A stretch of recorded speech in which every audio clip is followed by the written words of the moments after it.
আসসালামু আলাইকুম everyone, welcome to my cooking channel.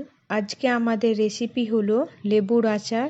আমি একদম আলাদা পদ্ধতিতে লেবুর আচার তৈরি করে দেখাবো, যার ফলে লেবুর আচার একটুও তেতো লাগবে না এবং খেতে খুবই ভালো লাগবে।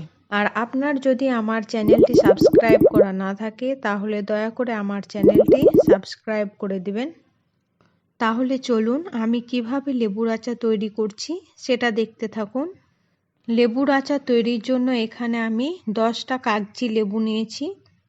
প্রত্যেকটা লেবুর খোসা ছাড়িয়ে নেব। তাই প্রথমে লেবুর দুই দিক এইভাবে কেটে বাদ দিয়ে দেব।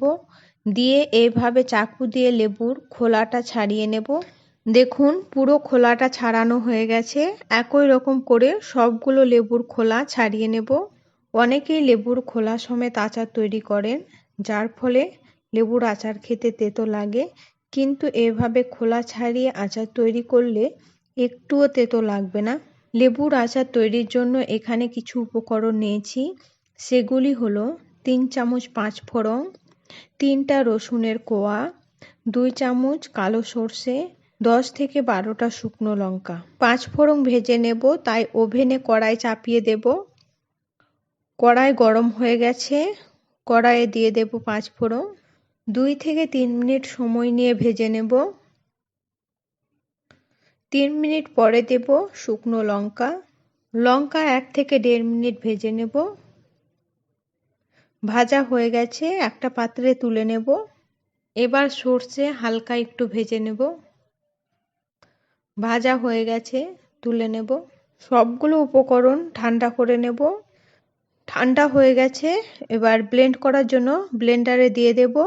সাথে রসুনের কোয়াগুলোও দেব। মিক্সারে ঢাকা লাগিয়ে ব্লেন্ড করে নেব। খুব বেশি ফাইন করে ব্লেন্ড করব না, দেখুন এই রকম রাখবো। এবার এই মশলাটা তুলে লেবুগুলোর উপর দেব। এই আচারটা তৈরির সময় একটা কথা মাথায় রাখবেন, কোনো মতে একটুও জল ব্যবহার করা যাবে না, তা না হলে আচার বেশি দিন থাকবে না, নষ্ট হয়ে যাবে। মশলা লেবুগুলোর সাথে মাখিয়ে নেব। মাখানো হয়ে গেছে, এবার দেব একটা গোটা লেবুর রস। এই লেবুর রস দেওয়ার ফলে এই লেবুগুলোকে নরম হতে সাহায্য করবে। এখানে আপনারা লেবুর রসের পরিবর্তে ভিনিগারও দিতে পারেন। আর দেব সামান্য পরিমাণ হলুদ গুঁড়ো, 2 চামচ লবণ ও 5 থেকে 6টা শুকনো লঙ্কা। এখানে আপনারা শুকনো লঙ্কা নাও দিতে পারেন, যেহেতু আগে ব্লেন্ড করে শুকনো লঙ্কা দেওয়া আছে, আমি জাস্ট দেখতে ভালো লাগার জন্যই দিচ্ছি। সব উপকরণকে আবার ভালো করে লেবুর সাথে মাখিয়ে নেব। মাখানো হয়ে গেছে, এবার একটা কাচের জারে লেবুগুলোকে ভরে নেব। প্রথমে কিছুটা মশলা দেব, তার উপর লেবুগুলো রাখবো, দিয়ে সবশেষে আবার কিছুটা মশলা লেবুগুলোর ওপর দিয়ে দেব।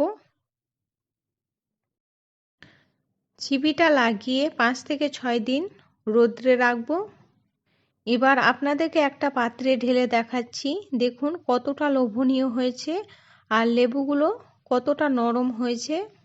আশা করি আপনারা সেটা দেখেই বুঝতে পারছেন।